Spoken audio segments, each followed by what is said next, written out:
Salam. Bugün sizinlə Əmək Məcəlləsinin deməli çox aktual bir hissəsinə baxırıq, iş normaları və maaş məsələləri. Əsas mənbəyimiz elə məcəllənin özüdür.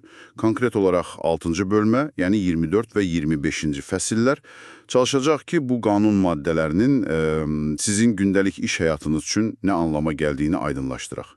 Onu da deyim ki, bu müzakirəmiz Jobs.go iş elanları, iş və namizəd axtarışı platformasının dəstəyi ilə hazırlanır. Başlayaq həm. İlk olaraq gəlin bu əmək normaları nədir ona baxaq. Maddə 147-də yazılıb. Sadə desək, yəni sizin işdə nə qədər iş görməli olduğunuz, hansı vaxtda, hansı keyfiyyətlə, bunlar standartlardır da. Bəli, bəli.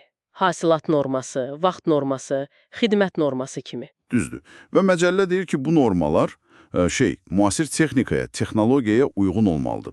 Hə, və yenilik olanda, məsələn, yeni texnologiya gələndə bu normalar da yenilənməlidir, mütləq. Ən vacibi də odur ki, bu normalar elə olmalıdır ki, siz, yəni işçi, normal iş vaxtında həm işinizi çatdırasınız. Həm də ki, qazancınız, yəni əmək haqqınız qanunla müəyyən edilən minimumdan aşağı olmasın. Çox önəmli məqamdır bu. Çünki birbaşa sizin iş yükünüzə və maaşınıza təsir edir də bu normalar. Qanun təkcə norma olmalıdır demir. Həm də deyir ki, bu normalar necə tətbiq olunmalıdır, necə dəyişdirilməlidir. Baxın, maddə 148-də var. Necə yəni? Proses necə olur? Məsələn, işə götürən deyir ki, mən yeni norma tətbiq edirəm. Bunu sizə, işçiyə ən azı 2 ay əvvəldən xəbər verməlidir. Rəsmi şəkildə. 2 ay əvvəldən? Ha, bu yaxşıdır. Qəfil olmur, yəni. Bəli, və bu ya kollektiv müqavilə varsa onunla tənzimlənir, ya da həmkarlar ittifaqı ilə razılaşdırılır. İşə götürən tək başına qərar vermir əslində. Aha, yəni işçinin də bir növ təmsilçiliyi olur bu prosesdə. Şəffaflıq üçün. Tamamilə doğrudur. Sizin hüquqlarınız qorunur. Yaxşı, normaları anladıq. İndi keçək yəqin ki, hamını ən çox düşündürən məsələyə əmək haqqına, yəni maaşa. Məcəllədə minimum əmək haqqı anlayışı var. Maddə 155. Bu nədir? Bu, belə deyək də, ixtisas tələb etməyən işlər üçün dövlətin təyin etdiyi ən aşağı aylıq maaş səviyyəsidir. Əgər siz tam iş günü işləyirsinizsə, sizin əsas maaşınız, baxın əsas maaşınız bu rəqəmdən az ola bilməz. Çox vacib bir detal var burada. Deyəsən, mükafatlar əlavələr. Bunlar minimuma daxildir. Xeyr, bax bu çox önəmlidir. Sizin aldığınız bonuslar, əlavə ödənişlər, məsələn, gecə işinə görə, zərərli işə görə verilən pullar və ya iş vaxtından artıq işə görə ödənişlər, bunlar minimum əmək haqqına daxil deyil.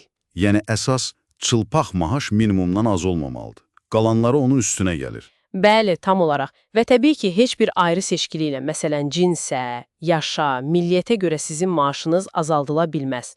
Maddə 154.2 bunu qadağan edir. Bu aydındır. Bəs maaş necə hesablanır? Yəqin fərqli üsulları var. Əlbəttə, əsasən iki sistem geniş yayılıb. Vaxtamuzd və işamuzd. Maddə 157-də var. Vaxtamuzd odur ki, işlədiyiniz vaxta görə maaş alırsınız. Məsələn, aylıq sabit maaş alanların çoxu bu sistemlə işləyir. Hə, ofis işçiləri filan. Bəli.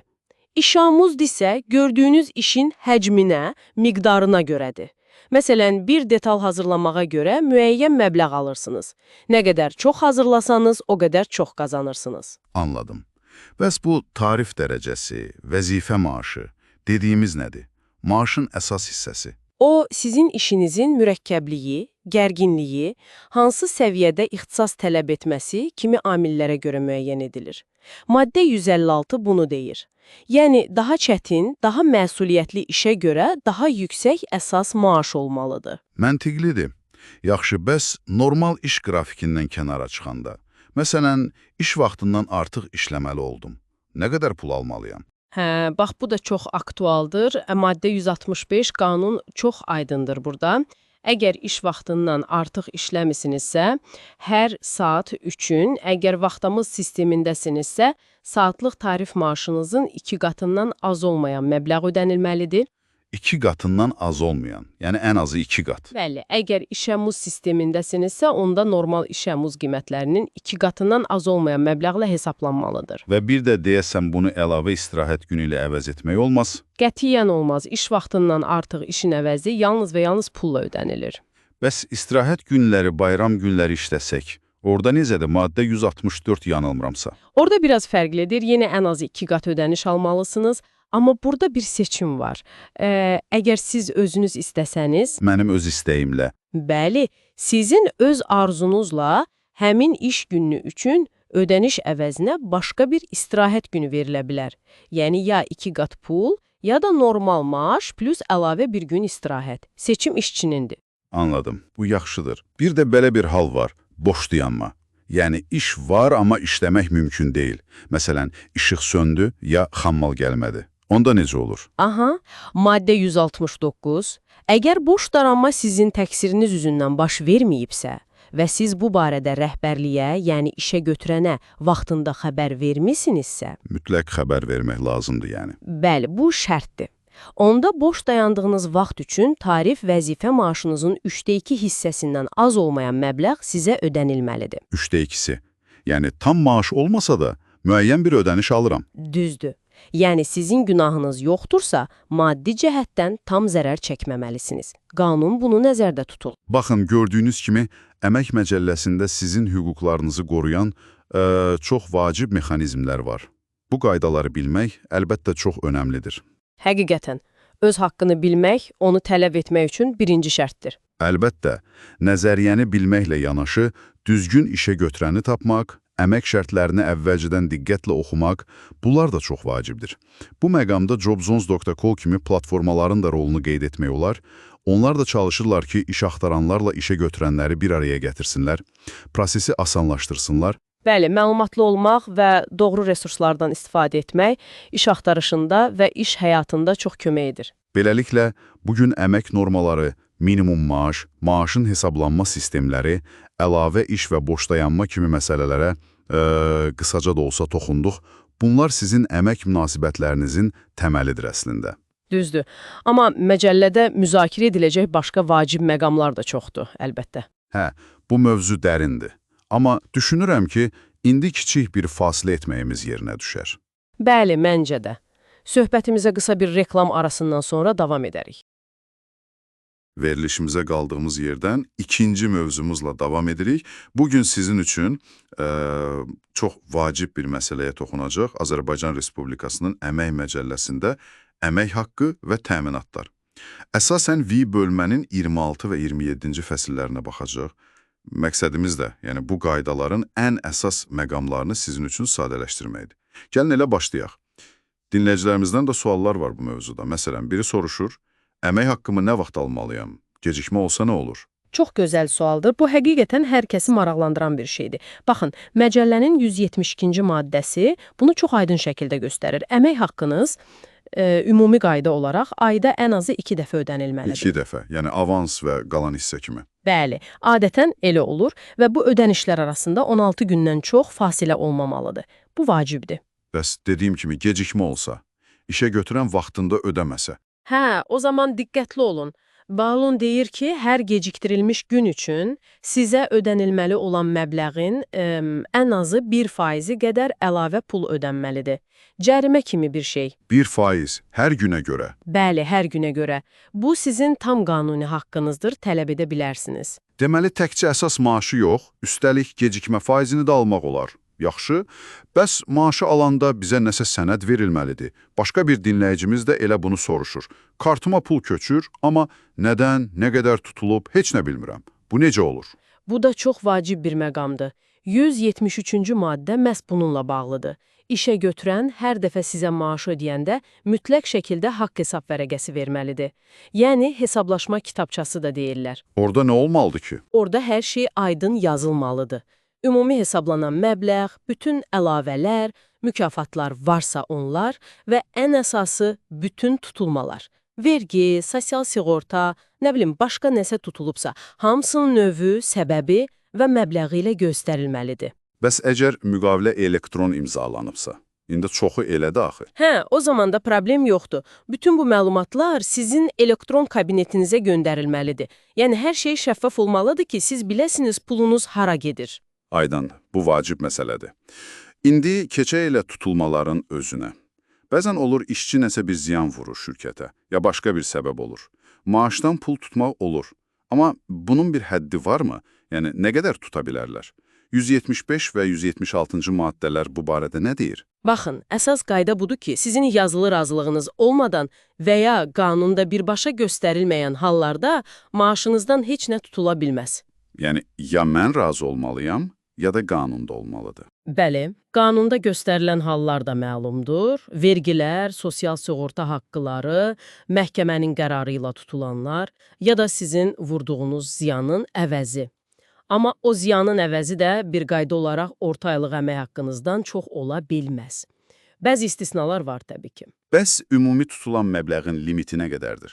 Hamısını tuta bilməzlər ki? Yox, əlbəttə yox. 176-cı maddə deyir ki, hər dəfə maaş alanda edilən bütün tutulmaların cəmi sizə çatacaq xalis məbləğin 20%-dən çox ola bilməz. Cəmi 20%. Bəli, bir qayda olaraq budur.